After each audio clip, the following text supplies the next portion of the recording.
Hoje eu vou te mostrar uma refatoração na aplicação lá de cursos do The Wise Dev, onde aparece uma coisa bem parecida com o padrão Composite.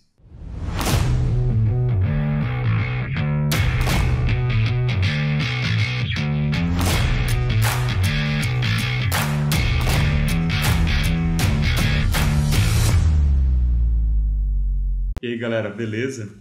Você sabe que eu estou estudando lá os Design Patterns da Gang of Four. Eu já manjava dos padrões, mas agora eu estou lendo o livro mesmo, de cabo a rabo. E estou gostando bastante, é realmente um clássico necessário para quem é desenvolvedor. Ao desenvolver aquela aplicação do The Wise Dev que eu tenho mostrado aqui para vocês, de curso, né, uma plataforma de curso que eu estou desenvolvendo na unha e do zero, eu percebi lá uma implementação que eu fiz que é bem parecida com Composite. Eu já tinha mencionado isso em um outro vídeo que eu fiz para vocês e agora eu queria mostrar mais em detalhes e mostrar uma refatoração que eu fiz naquela parte, e com isso você vai ver como que é fácil você mudar um código quando ele está bem escrito, e também uma vantagem de se usar o sistema de tipos do TypeScript. Dá uma olhada.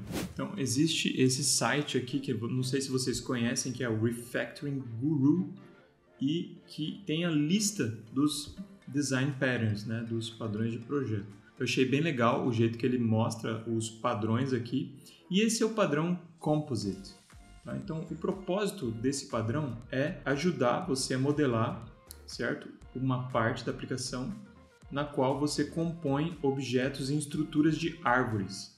E então trabalhe com essas estruturas como se elas fossem objetos individuais. Então a ideia é que você tenha essas estruturas de árvore que tem nós, e esses nós podem conter nós que podem conter outros nós, ou nós que possuem nós que são folhas, leaves. Então, de maneira geral, é numa parte da sua aplicação na qual faz sentido você aplicar a estrutura de dados de árvore. Então, o que acontece é o seguinte: se a gente pensar no domínio de cursos, né? Então aqui é um curso, por exemplo, do Pluralsight, que contém lá os módulos, certo? Então, o módulo Course Overview, o módulo Fundamentals, e dentro desses módulos a gente tem as aulas, certo? E dentro das aulas a gente poderia ter materiais complementares, por exemplo. Então, isso aqui, ó, é uma estrutura de árvore. Se a gente pensar, é como se fosse uma árvore de diretórios. Então, quando você tem lá os diretórios, cada diretório tem um arquivo, ou dentro desse diretório você pode ter outro diretório. Então, esse tipo de estrutura é uma árvore. De maneira geral, você consegue representar utilizando uma árvore, e o padrão Composite, ele casa muito bem com esse tipo de estrutura. Em particular, quando você pode ter nós, certo? Que contém outros nós. No caso da estrutura de arquivos, é exatamente isso, do sistema de arquivos, né? Porque um diretório pode conter outro diretório com arquivos, e pode conter arquivos também. Então, se a gente olhar aqui para o modelinho que eu fiz para a plataforma de cursos do The Wise Dev, a gente pode ver que essa estrutura aqui de curso que contém módulos, módulos que contém aulas, é uma estrutura de árvore também. Então casa muito bem o padrão Composite. Então, se a gente olhar o código, né, eu já mostrei para vocês o código dessa parte, né, do modelo da plataforma. De fato, ele parece muito com o Composite, né? Porque aqui os nossos containers, né? Então, cada um, por exemplo, o course, ele contém um container, né? E esse container é um container de módulos, né? Do jeito que está no modelo original. E um módulo também é um container, certo? Então, aqui é como se fosse aquele nó que contém outro nó dentro. Então, de maneira geral, essa é uma implementação bem parecida com o Composite. Aí o que acontece, pessoal? Eu quis fazer a seguinte alteração aqui. No Classroom, certo? Que é a plataforma do Google que eu utilizo para gerenciar as minhas aulas na Unifesp, o que pode acontecer? Eu tenho aqui os módulos, esses módulos têm aulas, só que eu posso ter aulas soltas, né? Então, por exemplo, se eu criar aqui um material, certo? Que eu vou dar um título qualquer aqui, né? Pode ser uma aula, sei lá, aula 10.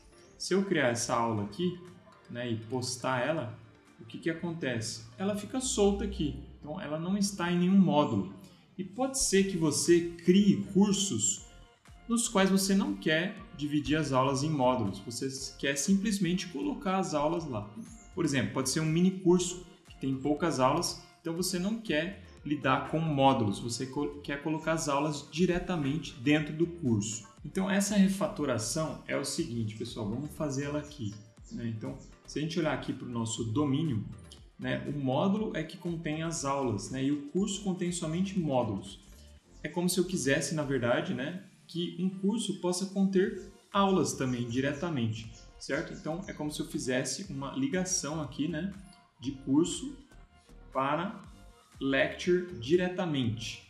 E aqui também vai ser 1 para N, certo? Um curso pode ter N aulas. E nesse caso, então, o curso pode ter módulos e aulas. E como que eu faço para fazer essa refatoração dentro do meu código? Então, se a gente for aqui no course, né, anteriormente o course ele continha um container de módulos. Aí o que acontece? Eu quero que esse container seja um container de módulos ou aulas, certo?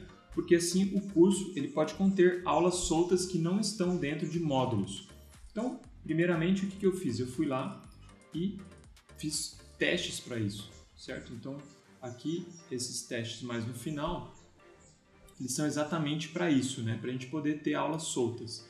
Né? Então, aqui, ó, eu coloquei, né? Should be able, né? Deveria ser possível adicionar, mover, remover e localizar aulas soltas dentro de um curso, que é uma coisa que não era possível. Então, basicamente, o que eu fiz aqui no meu teste? Eu criei um curso, criei 2 aulas, certo? E tentei adicionar essas 2 aulas diretamente no curso, sem ter um módulo que contém essas aulas. Obviamente que quando eu fiz isso, o código nem compilou, aí eu tive que fazer a alteração lá na classe course. Então, se a gente for na classe course, qual foi a alteração que eu fiz? E aqui o TypeScript ajuda muito, né, pessoal? Por quê? Basta eu fazer o quê? O course contém um container cujo elemento aqui, né, é um course element. E o que vai ser um course element? Vai ser um module ou lecture. Tá? Aqui a gente usa o operador de union do TypeScript que faz a união dos 2 tipos. Então aqui um course element é o tipo módulo unido com o tipo lecture. Então dessa maneira eu posso adicionar nesse container tanto um módulo que contém aulas quanto uma aula solta. E aí de fato eu fiz a alteração aqui. Por exemplo, o add não recebe mais uma coisa do tipo module, mas sim uma coisa do tipo course element, certo? Que pode ser uma aula ou um módulo. E aí eu testei, né, adicionar lá as aulas dentro do curso e funcionou direto. Então isso ajuda, né? O fato da gente ter um código que está bem projetado, né, ajuda para a gente alterar o código. Né? E como eu coloquei lá no LinkedIn, uma grande medida de qualidade de um código-fonte é quão fácil é alterá-lo. Então essa alteração foi super fácil, né? Eu fazer essa alteração no modelo. Bastou o quê? Eu dizer que o container do course é um container de módulos ou aulas. Eu espero que vocês tenham curtido essa refatoração da plataforma The Wise Dev de cursos e mostrando aí um exemplo de uma coisa bem parecida com o padrão Composite. E como é fácil fazer refatoração num código quando ele está bem projetado. Fiquem com Deus e até o próximo vídeo.